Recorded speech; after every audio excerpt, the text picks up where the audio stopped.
Listo. Ahora sí. Entonces, ¿por qué viene esta parte y esta parte es tan importante?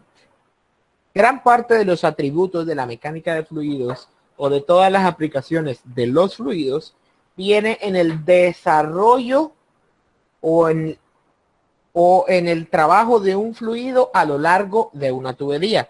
¿Por qué? Porque es la forma más sencilla de transportar un fluido. Existen otras aplicaciones que son canales, pues que ya ustedes lo verán en el respectivo curso. Pero la base de todo esto es el trabajo o es el flujo en tuberías, en elementos completamente restringidos. ¿Correcto? Entonces,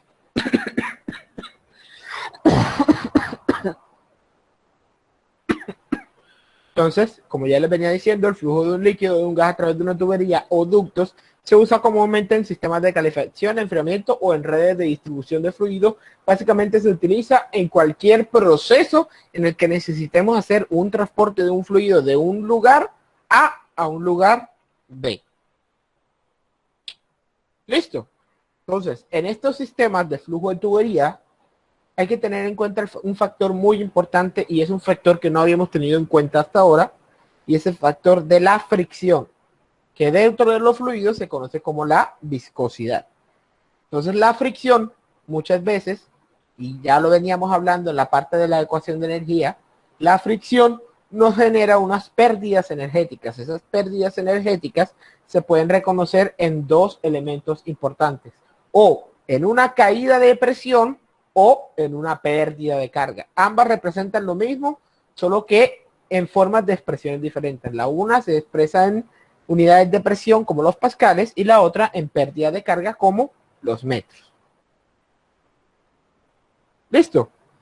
Entonces, el flujo en tubería y la fricción, como resumen, nos puede representar en una tubería o un ducto una caída de presión o una pérdida de carga. ¿Ya? Entonces, la caída de presión se usa para determinar la potencia necesaria de bombeo. ¿Por qué? Se utiliza para determinar la potencia necesaria de bombeo porque una cosa es suponer un sistema ideal en el cual no hay pérdidas energéticas, entonces se utilizará una bomba para bombear determinado sistema, y otra cosa es un sistema en el que sí hay pérdidas energéticas, entonces esta bomba, para poder mover este fluido, tiene que suplir esas pérdidas para poder cumplir con una demanda específica o de caudal, o poder llegar o poder hacer que un fluido alcance una altura determinada. Por eso, las bombas no todas son iguales. Se necesita a veces bombas de mayor potencia o de menor potencia, dependiendo tanto del diámetro de la longitud y de las pérdidas que el sistema va a tener. ¿Correcto?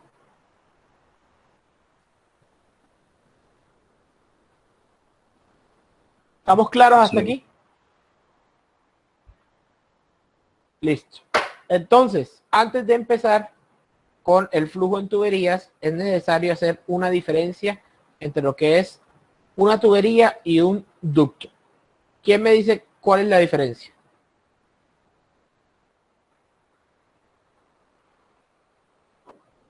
Entre una tubería y un ducto.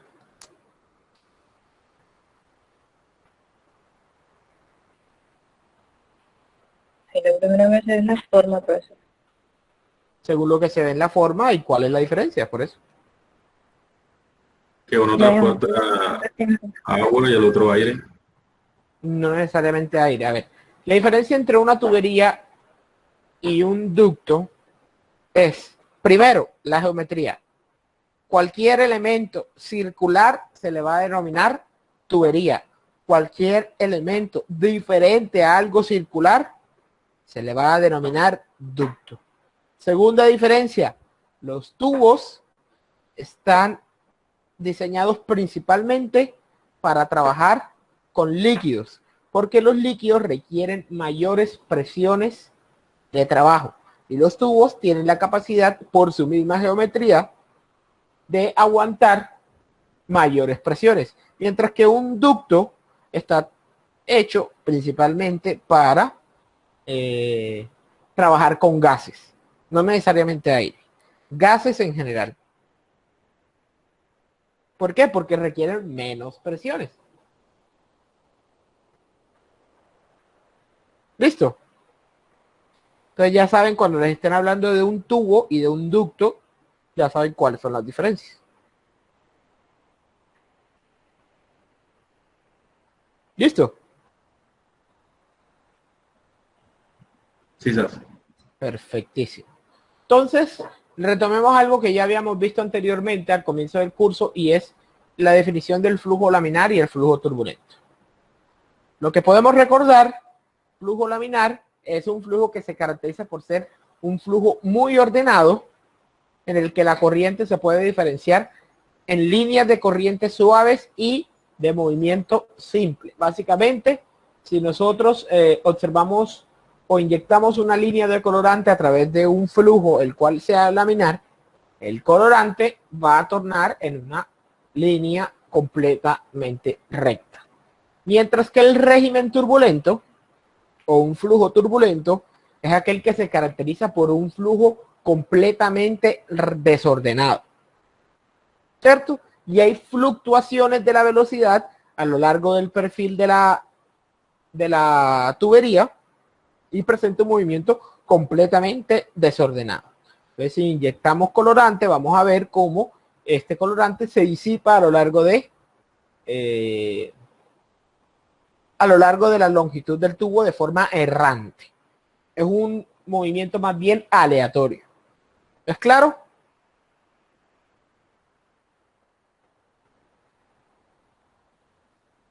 ¿Bien hasta ahí? Sí. Por favor, alguien que me diga qué escribieron en el chat.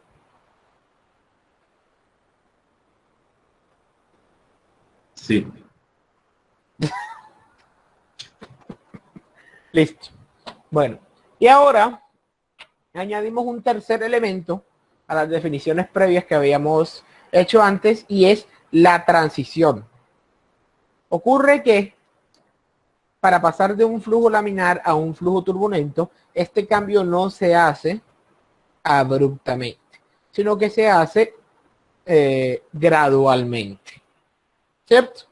Entonces, este cambio sucede durante cierta región en la que el flujo cambia o está variando siempre entre un flujo laminar y un flujo turbulento. En esa región donde hay una variación entre flujo laminar y flujo turbulento, el régimen se denomina régimen transitorio. Entonces, en el orden de ordenado a más desordenado, el régimen de flujo se clasifica en laminar, transitorio y turbulento, siendo el laminar más ordenado y siendo el turbulento el más desordenado. ¿Listo? ¿Bien hasta ahí?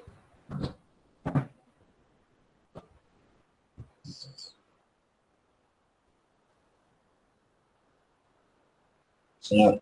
Ahora, como no siempre vamos a tener la capacidad de inyectar un colorante a una línea de flujo, pero sí siempre vamos a tener la capacidad de medir ciertas propiedades del fluido, por ejemplo, la velocidad, la presión y otros elementos. Entonces, para medir o para poder saber cuándo un flujo está en un régimen u otro, se utiliza un patrón de medición que se denomina el número de Reynolds. Número de Reynolds denominado así por el señor Osborne Reynolds en 1880, descubrió que el régimen de flujo depende principalmente de la razón de las fuerzas inerciales y las fuerzas viscosas en el fluido. Esta razón se llama número de Reynolds y se expresa para un flujo interno en una tubería circular como la razón de las fuerzas inerciales sobre las fuerzas viscosas.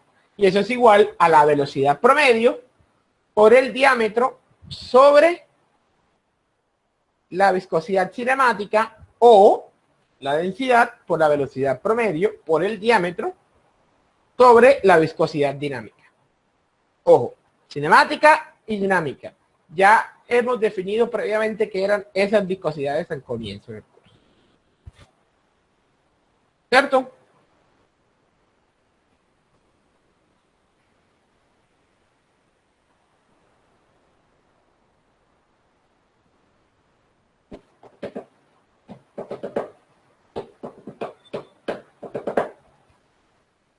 Anoten esa expresión, porque ese valor es muy importante.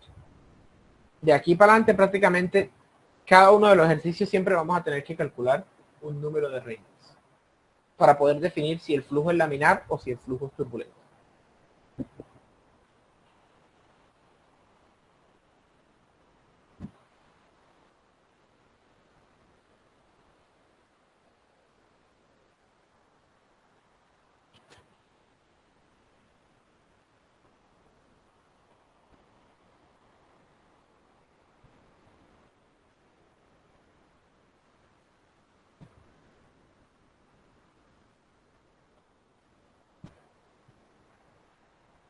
¿Me avisan cuándo poder continuar?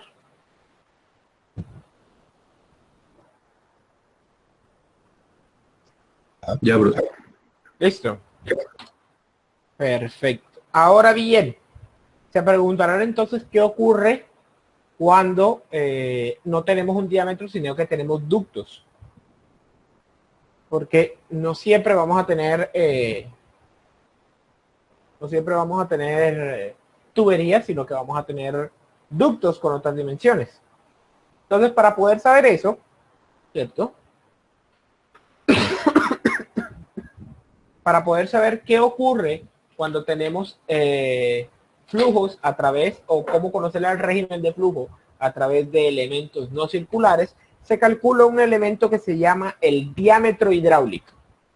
El diámetro hidráulico se define como la relación que existe en el área de sección transversal de la tubería, o sea, si nosotros hacemos un corte en la tubería, esa área que se cortó, sobre el perímetro de esa tubería.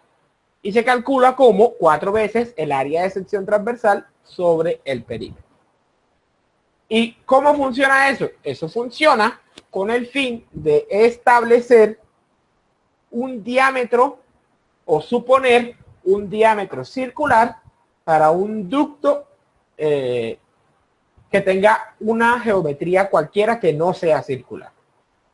¿Ya? Existen diferentes ya evaluaciones previas para diferentes diámetros hidráulicos. Por ejemplo, para un ducto cuadrado, el diámetro hidráulico es igual al lado. Para un ducto rectangular, el diámetro hidráulico es igual a 2 por A por B sobre A más B. Y así se puede definir un diámetro para un número de Reynolds. En caso tal, entonces, el número de Reynolds pasaría a ser la velocidad por el diámetro hidráulico sobre la viscosidad cinemática. O la densidad por la velocidad por el diámetro hidráulico sobre la viscosidad dinámica.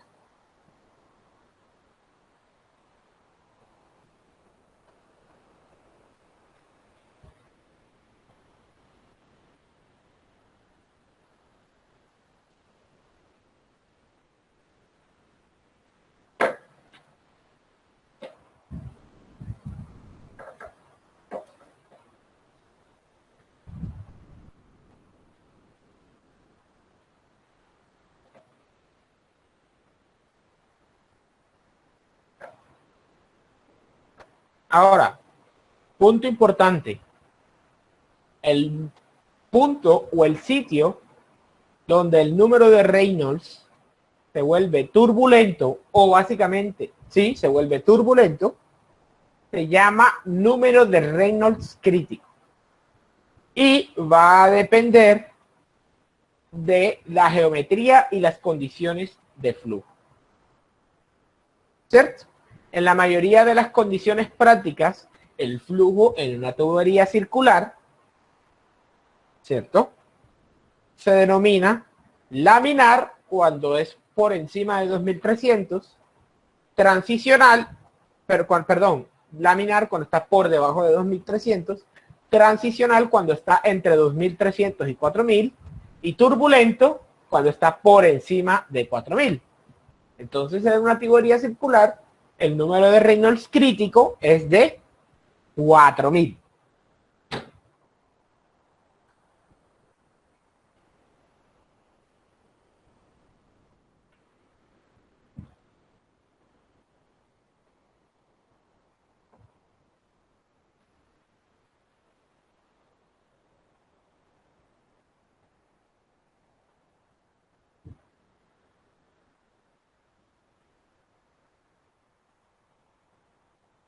Anoten esa información clave a partir de ahora.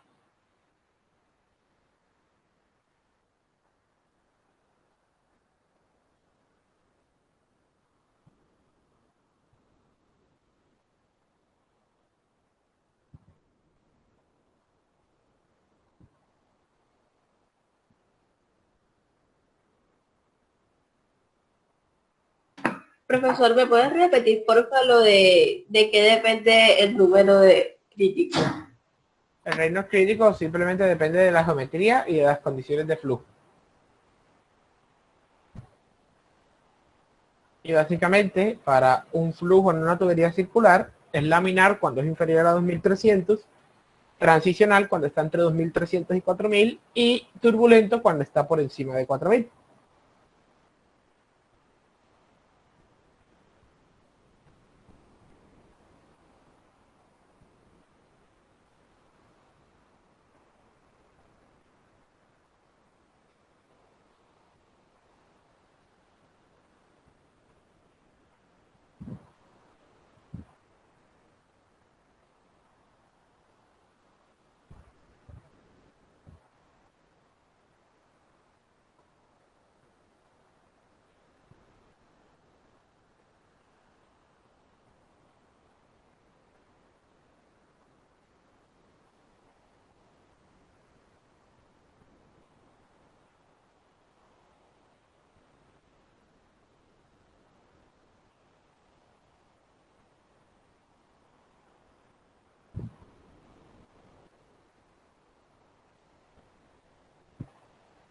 Ojo con estos datos. Recuerden que la próxima semana hay quiz.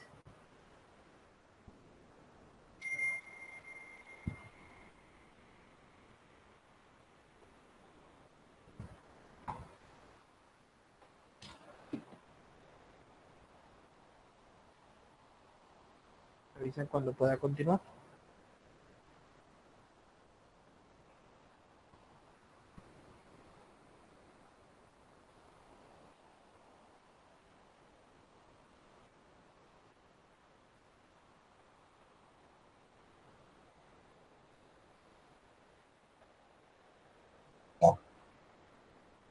¿Listo? ¿Podemos continuar?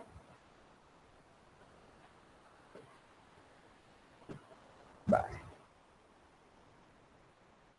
Entonces hablemos de lo que se denomina la región de entrada. Pero antes de hablar de la región de entrada, quiero hablarles nuevamente de lo que es la capa límite. Quiero hablarles antes de lo que es la capa límite.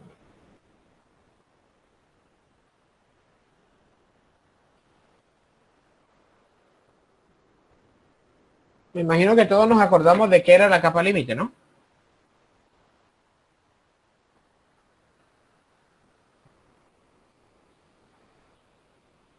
¿O no?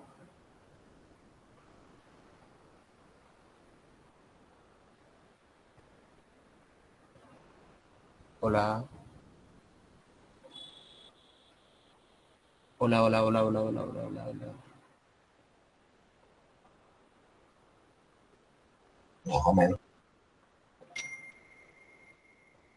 Vamos a un pequeño recordatorio entonces. Recordemos que la capa límite era cuando un fluido se enfrentaba a una velocidad determinada, ¿cierto? Y entraba en contacto con una placa y se formaba un perfil de velocidades, ¿no?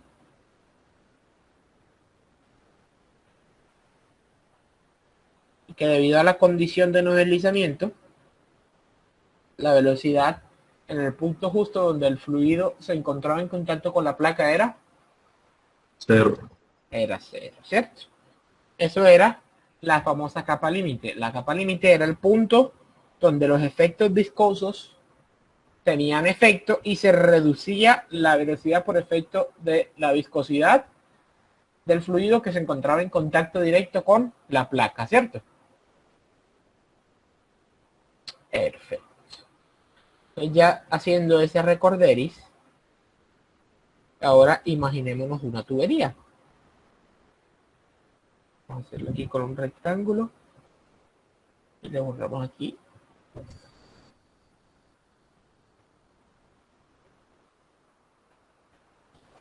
Imaginemos que tenemos una tubería, ¿cierto? A esta tubería va a entrar un fluido. ¿Qué creen ustedes que va a ocurrir aquí?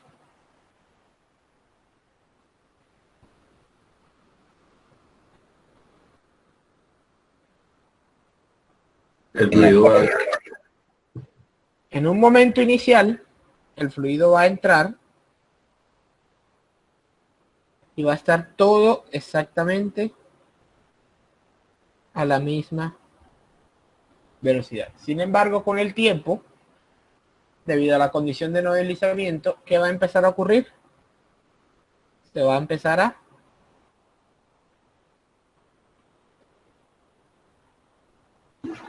frenar.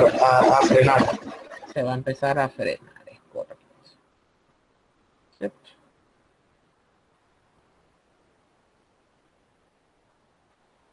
De tal forma de que en este caso la capa límite ya no está de un solo lado, sino que se delimita debido a todos los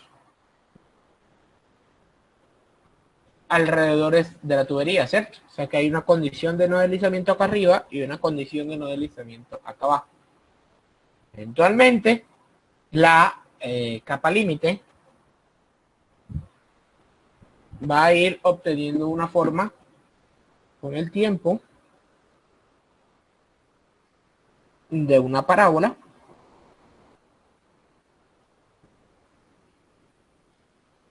¿cierto? En donde en el punto central se va a encontrar la velocidad máxima del flujo, porque es el punto que se encuentra más alejado de las condiciones de no deslizamiento de sus paredes aledañas. ¿Correcto?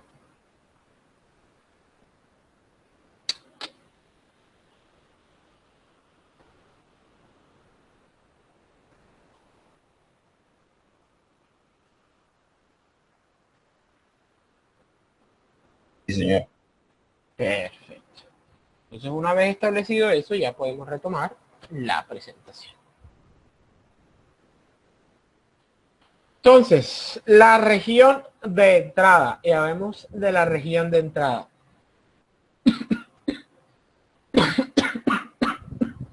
Ya definimos entonces cómo poco a poco se va desarrollando el perfil de velocidades de una capa límite. Entonces aquí, mucho mejor dibujado, podemos ver cómo gradualmente se va desarrollando la capa límite de nuestro sistema, ¿cierto?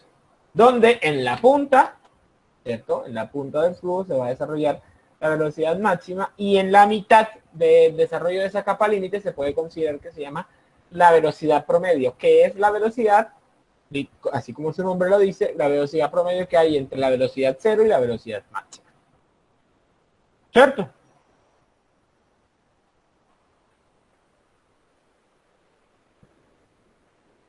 ¿Listo? Sí, profesor. Ahora, Sí, profe. la región desde la entrada de la tubería, o sea, desde donde inicia la tubería, donde empieza a tener el fluido contacto con la tubería, hasta el punto en el que la capa límite se crea como tal, o sea, se crea o aparece la velocidad máxima, se llama la región de entrada hidrodinámica.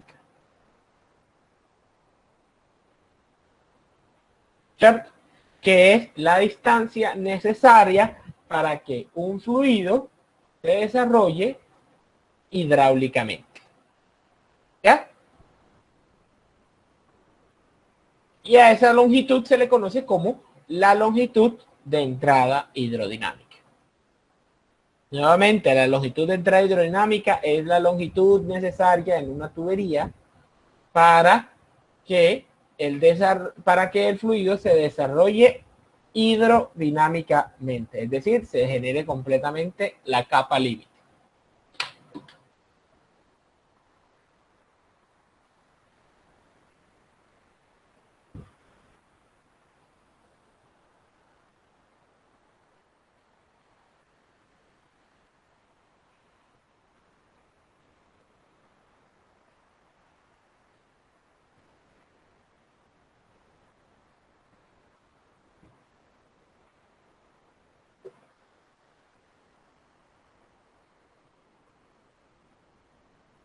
Anoten eso.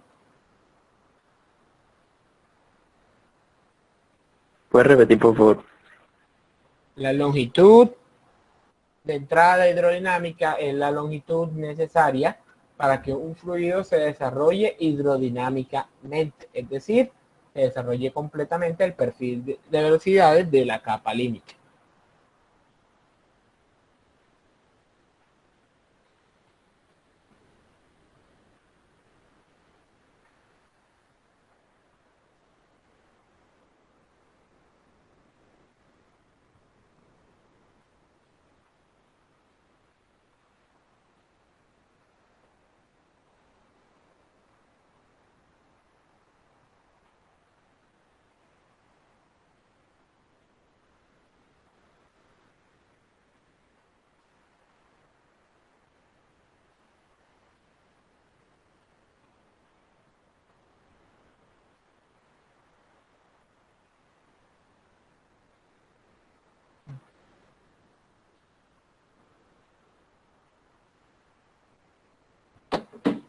¿Listo?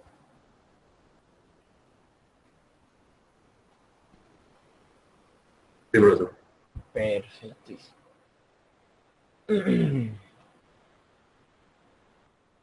Entonces, dependiendo del régimen de flujo, ¿cierto? Dependiendo del régimen de flujo que vaya a tener un fluido en una tubería determinada, la tubería se va a desarrollar o se puede calcular el desarrollo de una tubería de una forma u otra. Entonces, la longitud de entrada hidrodinámica suele tomarse como la distancia desde la entrada del tubo hasta aquella sección transversal donde el esfuerzo cortante de la pared, bla, bla, bla, bla, bla, bla. En el flujo laminar, las longitudes de entrada se expresan por longitud hidrodinámica laminar es igual o aproximadamente 0.05 Reynolds por el diámetro.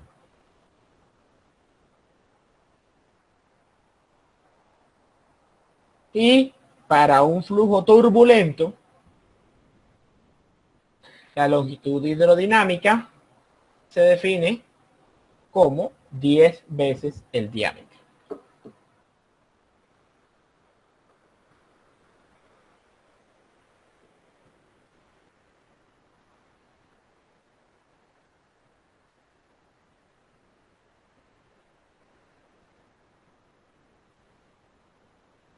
Anoten esos datos.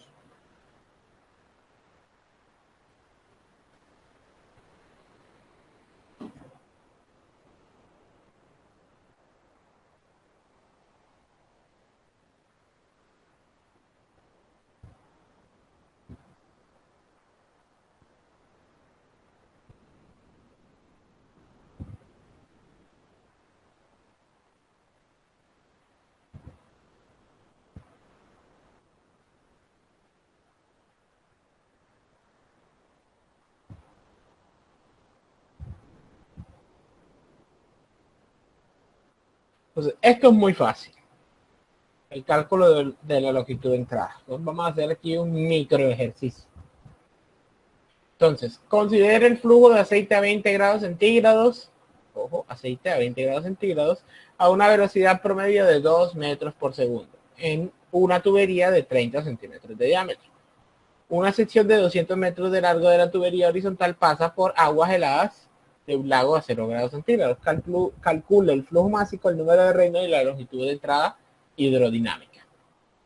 Densidad 888.1 kilogramos metro cúbico y viscosidad cinemática de 9.429 por 10 a la menos 4. Les recomiendo, aquí sí va a ser netamente y completamente obligatorio tener las tablas, porque a partir de ahora sí va a ser completamente significativo el uso de las propiedades que dependan de una temperatura. En este caso yo lo puse por si algunos no la tenían, pero este valor incluso las pueden encontrar porque en esas tablas pueden encontrar, por ejemplo, las propiedades de aceite de motor nuevo. ¿Ya?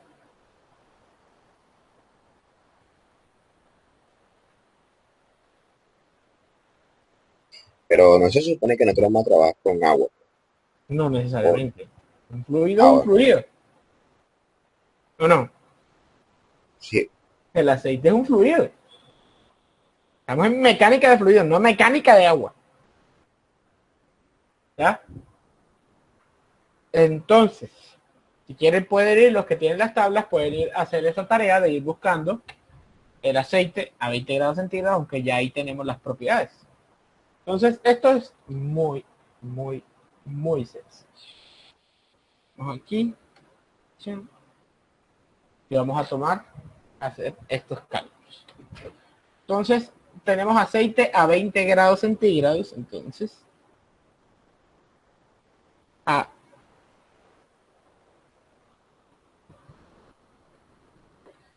a 20 grados centígrados, ¿cierto? Tenemos una densidad del aceite de 888.1 kilogramos metro cúbico, ¿cierto? Y, a ver, ¿cómo hago esta vez? Sin que se pare. Vamos a hacerla así, no sé. No sé. Así, vamos a hacerla así. De viscosidad cinemática de 9.429, o vamos a hacerla mejor así. Ya se puede.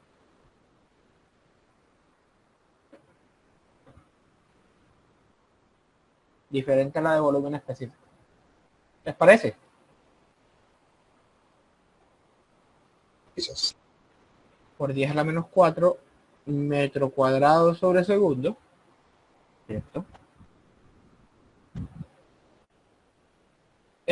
Nos dice que tiene una sección, o sea que la longitud es de 200 metros. Calculo el flujo másico. Nos dicen que el diámetro es de 30 centímetros, de 0.3 metros. Pam, pam, pam, pam. Y nos piden el número de Reynolds.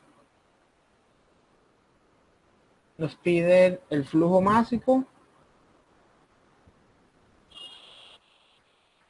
Y la longitud de entrada hidrodinámica. La longitud de entrada hidrodinámica. ¿Cierto? Entonces, obviamente, lo primero que hay que hacer es calcular el número de Reynolds, ¿cierto? Para poder saber cuánto es, cómo se va a calcular la longitud hidrodinámica. Entonces, calculemos el número de Reynolds. El número de Reynolds igual a la velocidad por el diámetro sobre la viscosidad cinemática.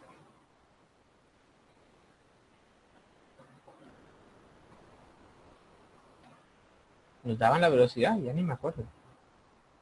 Sí, correcto. La velocidad es de 2 metros por segundo, ¿cierto? 2 metros por segundo. Entonces esto es igual a 2 metros por segundo por el diámetro, que es 0.3 metros, sobre la viscosidad cinemática, que es 9.429 por 10 a la menos 4 metro cuadrado sobre segundo.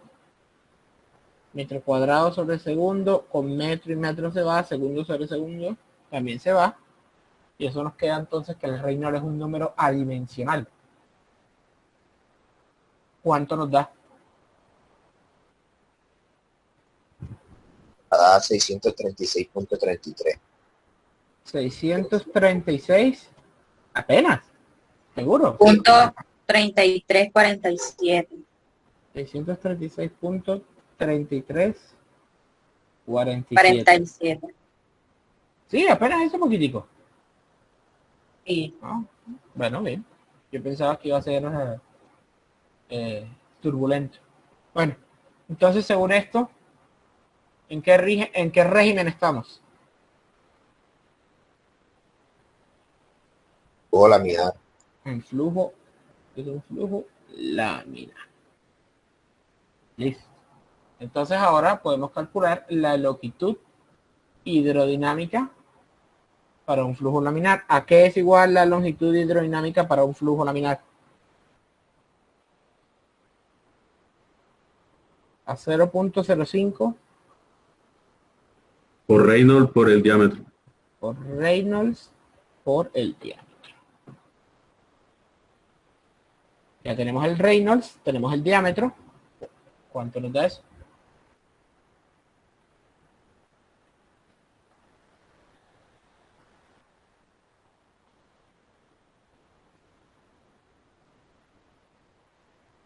$9.55. 9.55 metros. Y la tubería tiene una longitud de 200 metros. Quiere decir que bajo esas condiciones, esa tubería necesitaría al menos 9.55 metros para desarrollarse. El fluido necesitaría al menos 9.55 metros para desarrollarse. Y si la tubería tiene 200 metros, quiere decir que ese aceite dentro de esa tubería sí alcanza a desarrollarse.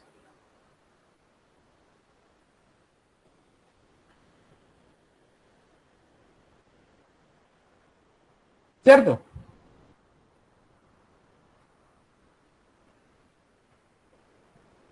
Sí. Perfecto. Y por último nos queda lo del flujo másico. Entonces, para el flujo másico necesitamos hallar el flujo volumétrico. Flujo volumétrico es igual a la velocidad por el área. El área, siendo una tubería circular, entonces sería velocidad por pi cuartos del diámetro al cuadrado. ¿Cuánto nos da el flujo volumétrico? Que sería 2 por pi cuartos de 0.3 al cuadrado.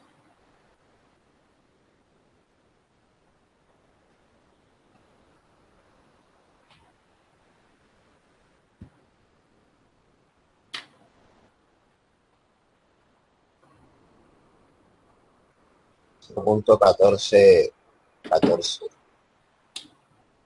¿0. Qué? 14. 0.1414 metro cúbico sobre segundo. Listo. Ahora entonces, flujo másico es igual a flujo volumétrico por la densidad. Y si la densidad es de 888.1, ¿cuánto nos da el flujo másico? 125.6. 125.6 kilogramos por segundo. Entonces esto es muy sencillo, este ejercicio. Y así se calcula tanto para laminar o para turbulento una longitud hidrodinámica. Simplemente hay que tener en cuenta si es laminar o si es turbulento. ¿Listo? Profe, ¿podría colocar el enunciado en Perfecto.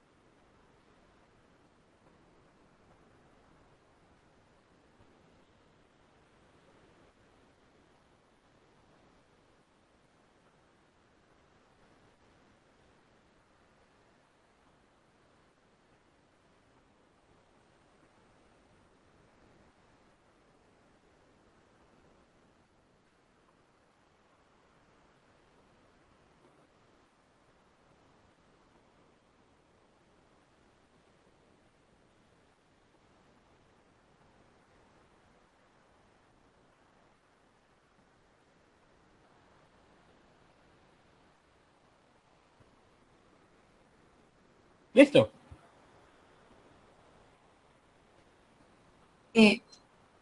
Perfecto. Entonces podemos continuar. Ahora hablemos del flujo laminar dentro de las tuberías. Entonces,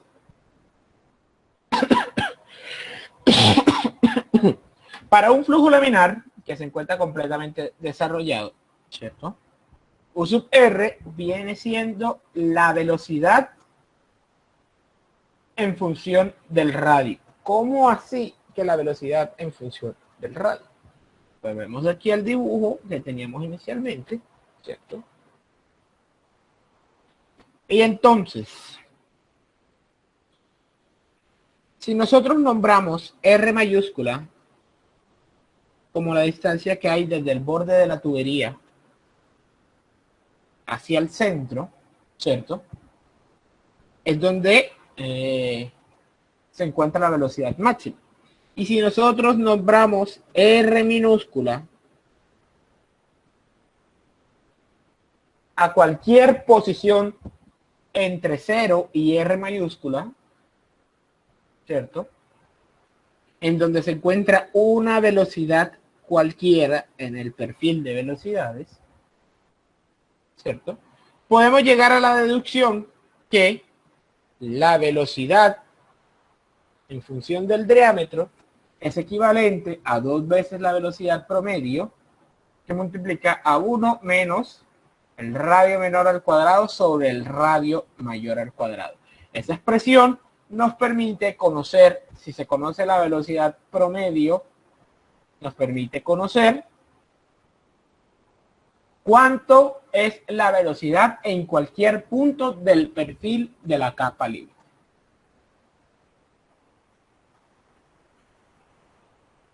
¿Listo?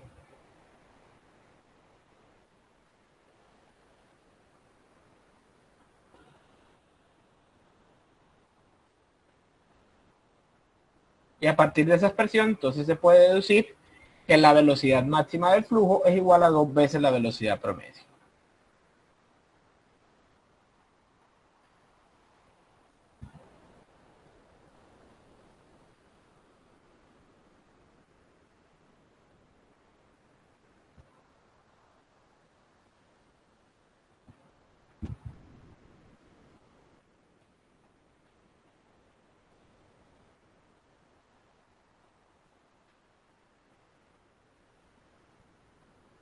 ¿Listo? Ahora vamos a lo que nos concierne con respecto bien al flujo de tuberías. Entonces, hablemos de lo que es la caída de presión y la pérdida de carga.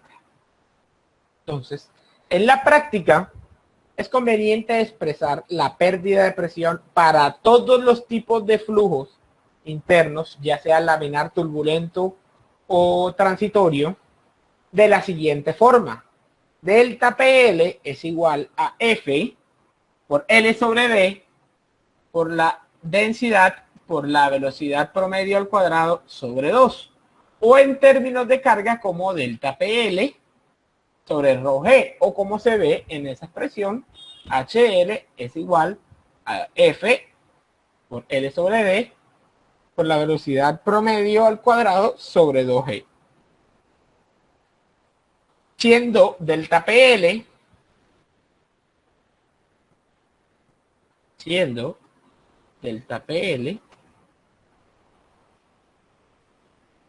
¿cierto?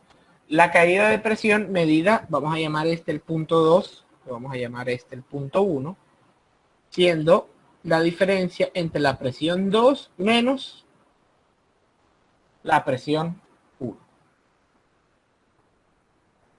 ¿Listo? Ahora, ¿qué traduce cada uno de los factores de esta expresión? L viene siendo la longitud de la tubería. D viene siendo el diámetro de la tubería. La densidad, pues rho viene siendo la densidad del fluido bajo unas condiciones de temperatura determinadas. La velocidad promedio sobre la tubería. Y F, siendo F uno de los elementos más importantes y los que más va a costar calcular, se denomina como el factor de fricción, que más adelante vamos a aprender cómo calcular. Ahora, HL representa lo mismo que la pérdida de presión, pero en forma de carga, o sea, en forma de longitud, como lo habíamos establecido previamente en la ecuación de energía. y representa la altura adicional que el fluido necesita para elevarse por medio de una bomba con la finalidad de superar las pérdidas por fricción en la tubería. Es decir, si yo tengo que elevar agua con una bomba a un tanque que se encuentra a 20 metros, ¿cierto? Y vamos a decir que la pérdida de carga de esa tubería es de 2 metros, en realidad tendría que seleccionar una bomba capaz de elevarme esa agua los 20 metros más los 2 metros de energía perdida del sistema. Es decir, una bomba capaz de elevarme 22 metros el agua. ¿Correcto? Eso es lo que nos dice la pérdida de carga. La pérdida de energía necesaria que debe ser suplida por una bomba para poder elevar un fluido. O para poder moverlo simplemente. ¿Listo?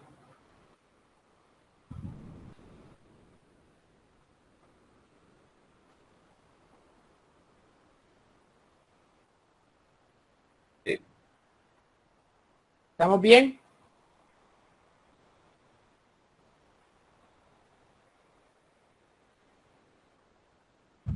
Pues sí. Perfectísimo. Ahora, lo que ya les dije que era F, para el flujo laminar, se conoce como el factor de fricción de Darcy. También se denomina factor de fricción de Darcy-Weisbach. El factor de fricción para un flujo laminar completamente desarrollado en una tubería circular equivale a 64 sobre 20. ¿Qué nos está diciendo el factor de fricción?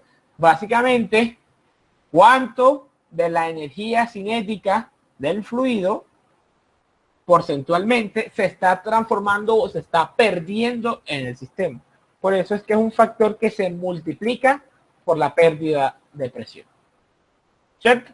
Si nos damos cuenta, la velocidad al cuadrado sobre 2 es la presión dinámica o la energía cinética del fluido, porque se supone que todo el fluido se está moviendo, ¿cierto?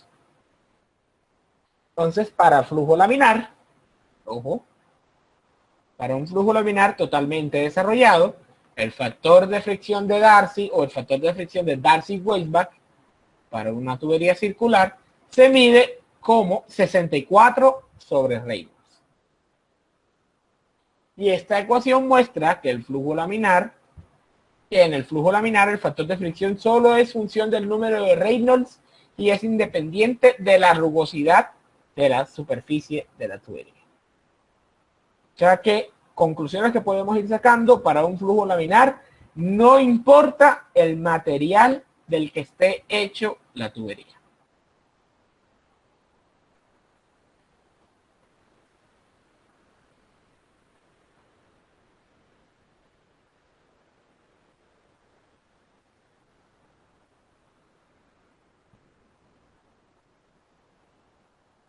¿Listo?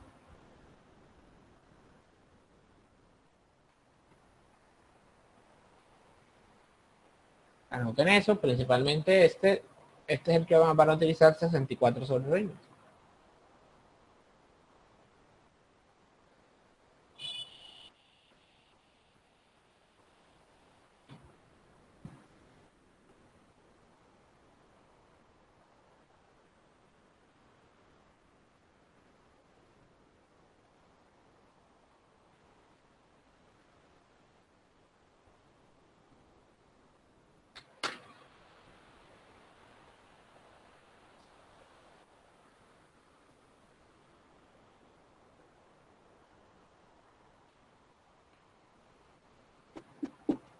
Listo. Entonces continuamos.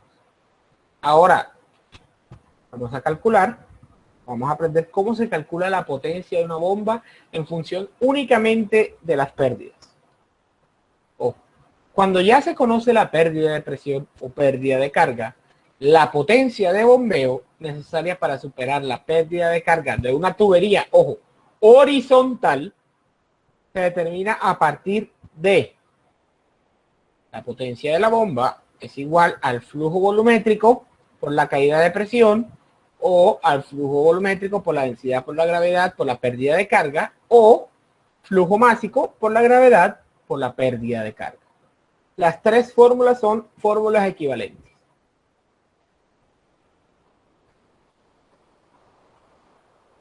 Ojo, y dice tubería horizontal. Ya veremos qué pasa cuando una tubería no está horizontal, qué factor hay que calcular.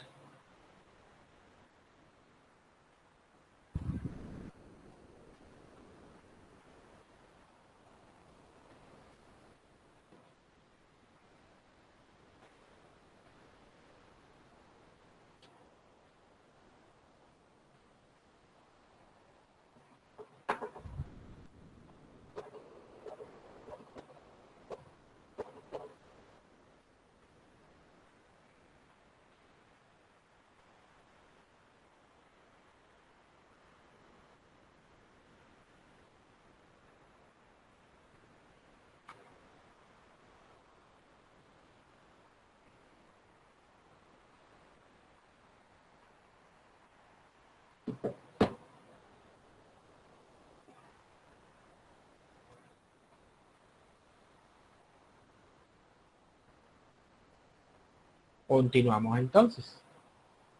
Ahora, ¿qué pasa cuando no estamos en una tubería circular? Cuando no estamos en una tubería circular, primero hay que hacer uso del diámetro hidráulico. Segundo, el cálculo de factor de fricción va a depender completamente de la geometría del fluido. En la tabla que ven a continuación, se proporciona el cálculo de diferentes factores de fricción según la geometría del ducto o la tubería. ¿Cierto? Ya definimos que para el círculo es 64 sobre Reynolds, pero por ejemplo cuando es un rectángulo, dependiendo de la proporción A sobre B, va a variar el número de Reynolds. Por ejemplo, si A, digamos que es 2 metros y B es 1 metro, A sobre B sería 2. O sea que utilizaríamos la relación para el cálculo del factor de fricción de 62.2 sobre Reynolds. Ahora, ¿qué ocurre?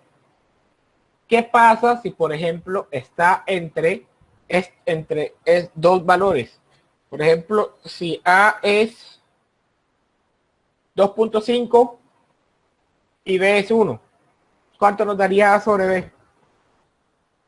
A sobre B sería 2.5, ¿cierto?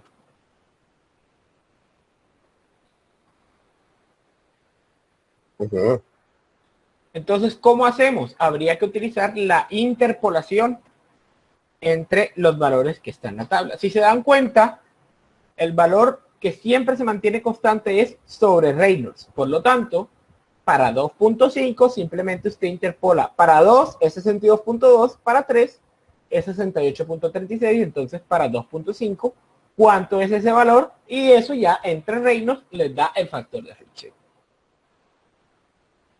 ¿Listo? Y en caso de que sea más grande que 8, Se utiliza siempre 96 sobre Reynolds. Ok. Eso es para rectángulo. Y en caso tal, aquí también hay un ejemplo para la elipse y un ejemplo para el triángulo isósceles. Ahora, ¿dónde pueden encontrar esta tabla? En el capítulo 8 del libro es tabla 8.1 para que la tengan a la mano en el momento de hacer el examen. ¿Listo?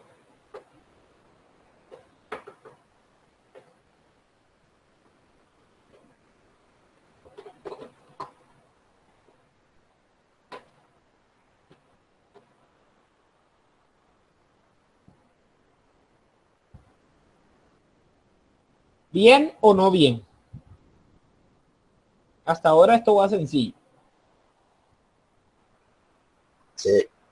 Profe, ¿me ¿Listo? hace favor de Entonces, como repetirme la siempre, sección en que están las tablas? en el capítulo 8, la tabla 8.1, esto. Vale, gracias. Listo. Perfecto. Entonces ahora vamos a hacer un ejercicio breve de esto. Listo. Se tiene agua a 5 grados centígrados, densidad 999.9 metros cúbicos sobre kilogramo y viscosidad dinámica de 1.519 por 10 a la menos 3 kilogramos metro por segundo, que fluye de manera estacionaria a través de una tubería horizontal de 1 pulgada de diámetro y 100 metros de largo con una velocidad promedio de 90 metros por segundo. Determine A, la pérdida de carga, B, la caída de presión y C, la necesidad de potencia de bombeo para superar esta caída de presión. ¿Listo? Entonces vamos aquí a tomar los datos.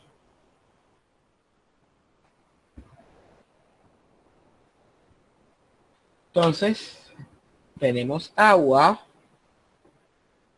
a 5 grados centígrados, tiene una densidad de 999.9 y una viscosidad dinámica de 1.519 por 10 a la menos 3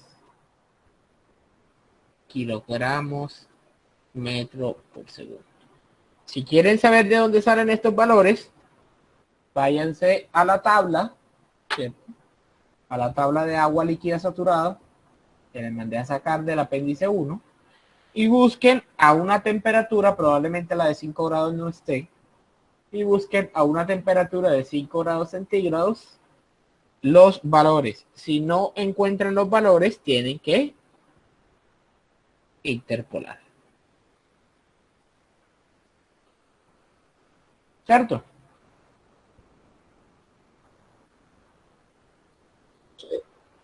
Listo. Entonces, un diámetro de 1 pulgada,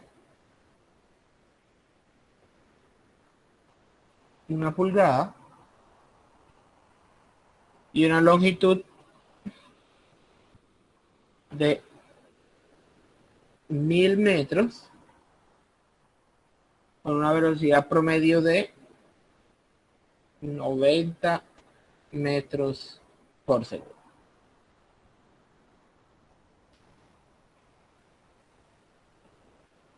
¿Cierto?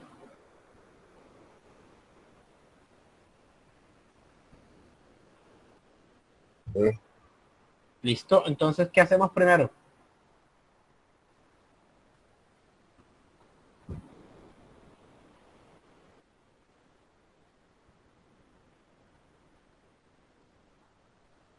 Calcular el número de Reynolds, ¿no?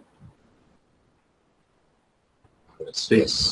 Calculamos entonces el número de Reynolds. Reynolds es igual, si tenemos la viscosidad dinámica, entonces es igual a la densidad por la velocidad por el diámetro sobre la viscosidad dinámica. Ahora, el diámetro lo tenemos en pulgadas. Tenemos que pasarlo a metros. 1 pulgada equivale a 25.4 milímetros, ¿cierto? Sí. Si 1 pulgada, esto es igual a 25.4 milímetros por 1 metro entre 1000. Eso es igual a 0.0254. 254 metros. Listo, entonces calculamos el número de Reynolds, que es 999.9. Vamos a ponerlo sin unidades para que no se vaya tan larga la expresión. Por 90 por 90 por 0.0254 sobre 1.519 por 10 a la menos 3. ¿Cuánto me da eso?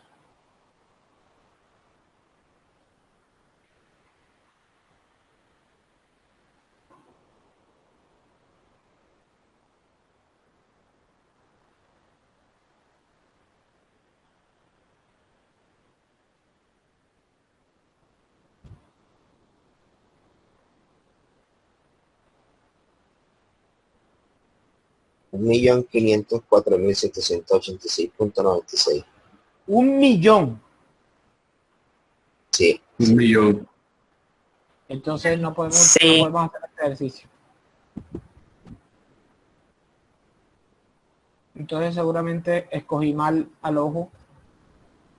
Seguramente esto no eran 90 metros por segundo, sino 9 metros por segundo. Háganlo con 9, por favor.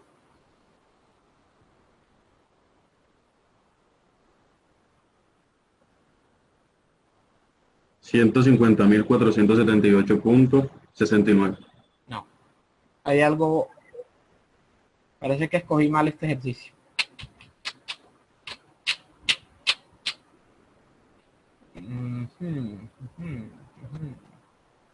Sí, parece que escogí mal este ejercicio.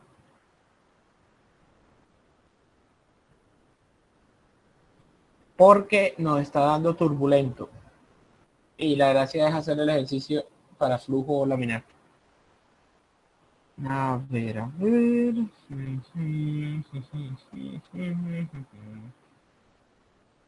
¿Cuánto da con 9? 150.400 algo. 150.000. Y el máximo es 2.300, ¿cierto?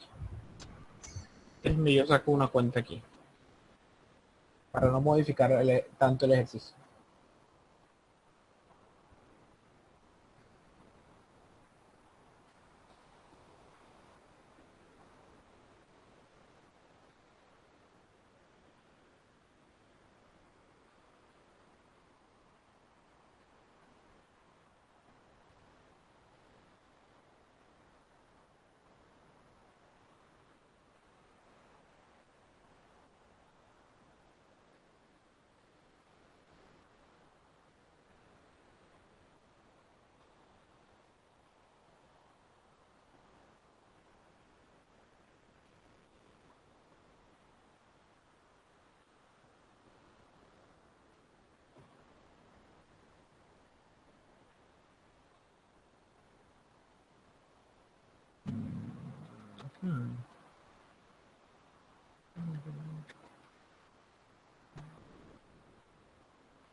Vamos a hacer esto como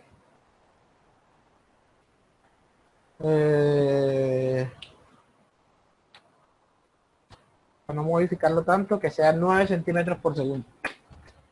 O sea que la velocidad en realidad sería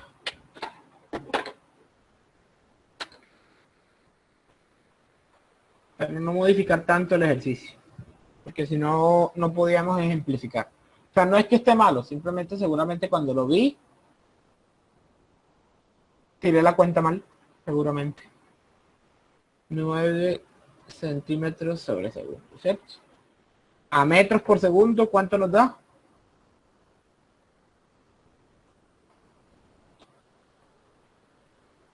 Sean 300. 0.09 metros por segundo, ¿cierto?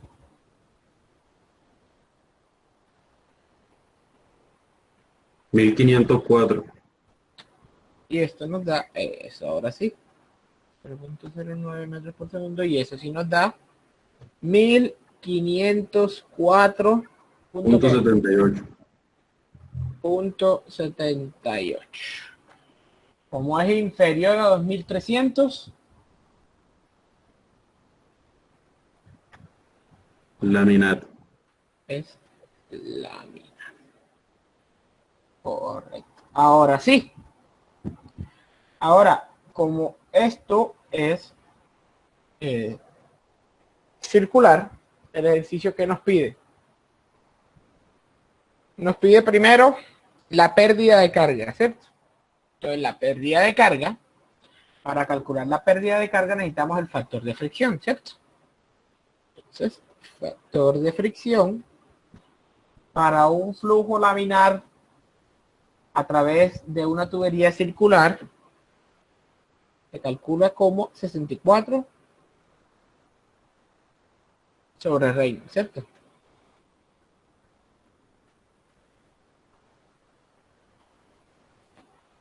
¿Cuánto da el factor de fricción?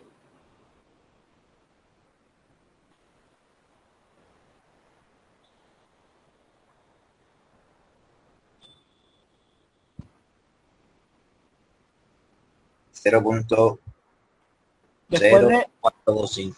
después de que 0,425. aparezca, después de que aparezca la primera cifra, denme en 4 números, porque este valor es muy pequeño siempre. 0.0 y denme ahí 420. 425. 425.3. 425.3. 3. Listo. Entonces ahora vamos a calcular la pérdida de carga. HL es igual al factor de fricción por L sobre D, que multiplica a la velocidad al cuadrado sobre 2E. 0.0425.3 que multiplica a 1000 metros sobre el diámetro, que es 0.0254 metros, que multiplica la velocidad al cuadrado, que es 0.09 metros sobre segundo al cuadrado sobre 2 por 9.81 metros sobre segundo cuadrado, ¿cierto?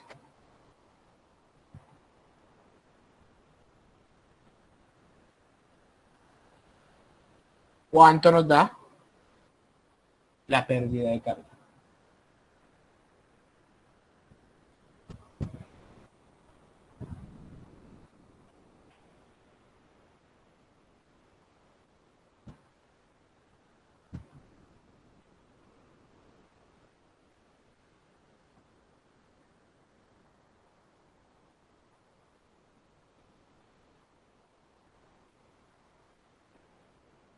$0.4127.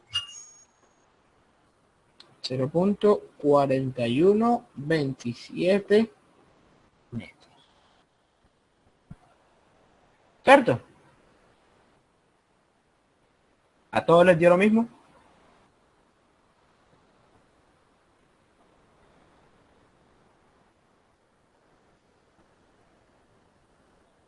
Hola.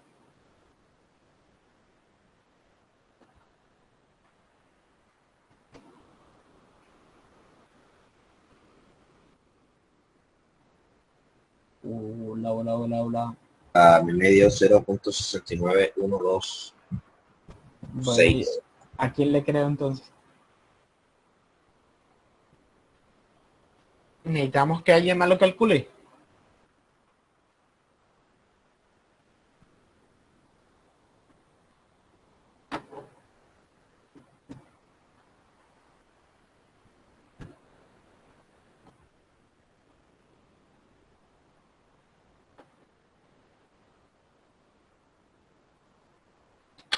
Ajá, alguien más que lo Me calcule. da 0.070. Dale, un tercer valor diferente. 0.04253 por 0.6912. 6912. Ese es igualito al que le di al otro, ¿no? 0.69. Listo, entonces eso.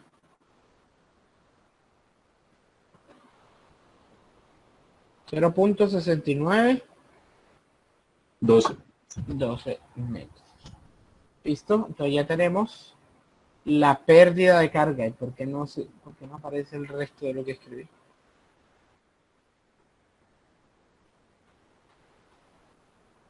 ¿Por qué no aparece el resto de lo que escribí? Vamos a cargar la página.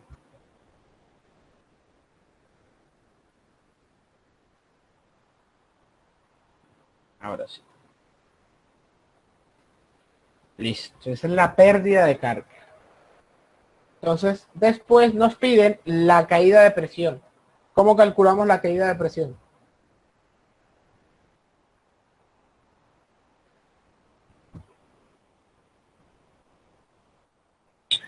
F por L sobre D por densidad. Ajá, pero hay una forma más fácil. Si ya calculamos la pérdida de carga, sabemos que la caída de presión, sabemos que la pérdida de carga es igual a la caída de presión sobre ρg, ¿no? Entonces la caída de presión es igual a la pérdida de carga por la densidad por la gravedad. Sabemos que la caída de presión es igual a la densidad por la gravedad por la pérdida de carga. ¿Cuánto nos da la caída de presión?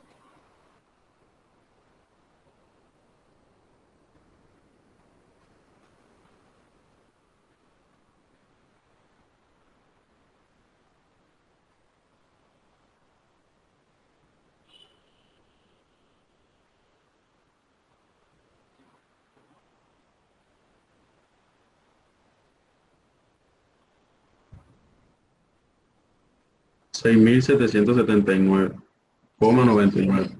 779, ¿sí? Sí, coma 99. Hombre, 6.780. Ajá.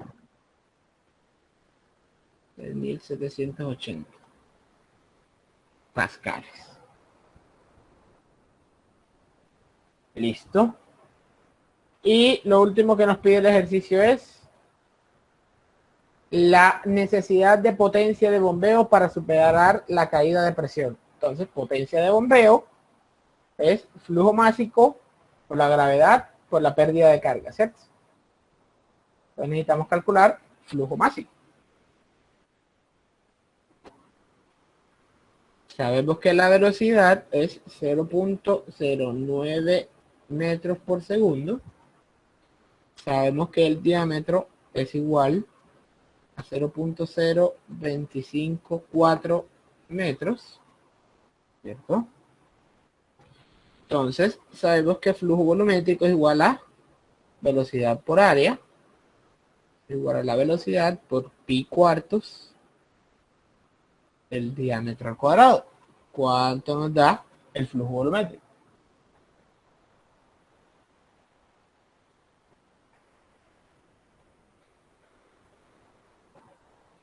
Mira, yo estoy copiando aquí y tapando.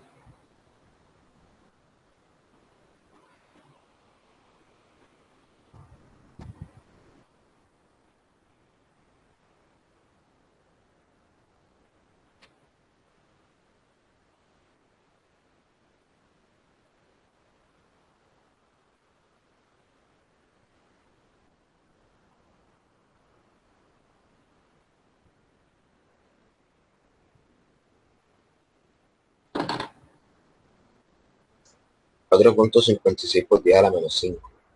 4.56 por 10 a la menos 5 metros cúbicos sobre segundo, ¿cierto? Y ahora el flujo másico es igual a la densidad por el flujo volumétrico y la densidad es de 999.9. ¿Cuánto nos da el flujo másico?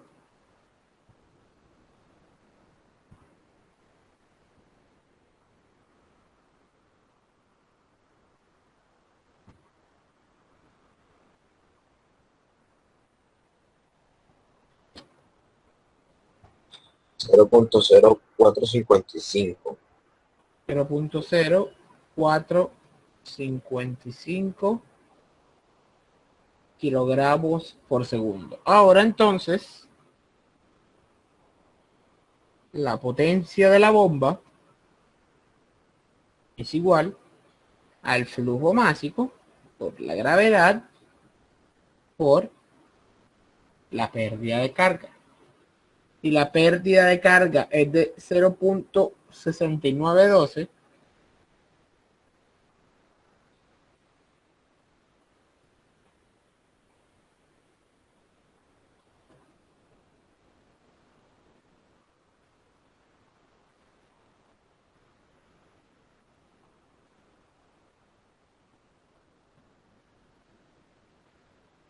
¿cuánto es igual la potencia de la bomba? 0,31. 0.31 vatios, ¿sí?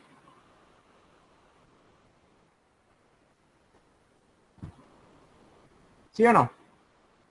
Sí. Listo.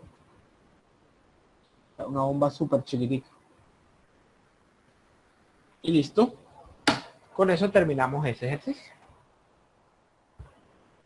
Ahora tenemos clase a las 4 de la tarde, ¿cierto? Sí, señor. Entonces, el siguiente ejercicio lo van a hacer para ahorita a las 4. Es breve. Fluye aire a 3 grados centígrados a 5.4 kilómetros por hora de manera estacionaria a través de un ducto rectangular de 10 centímetros de alto y 10 centímetros de ancho, cuya longitud es de 10 metros.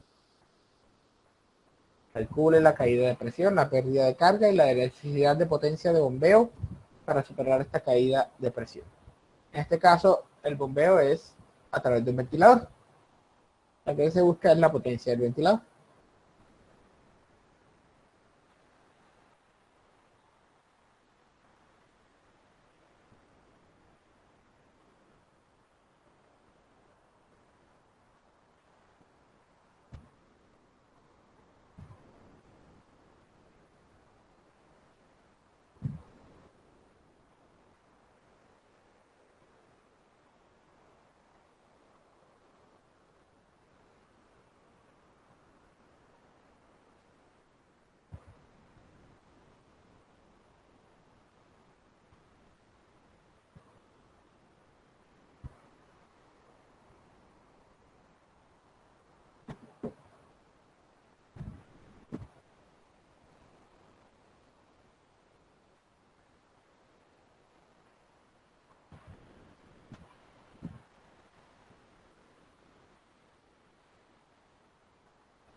¿Ya lo copiaron?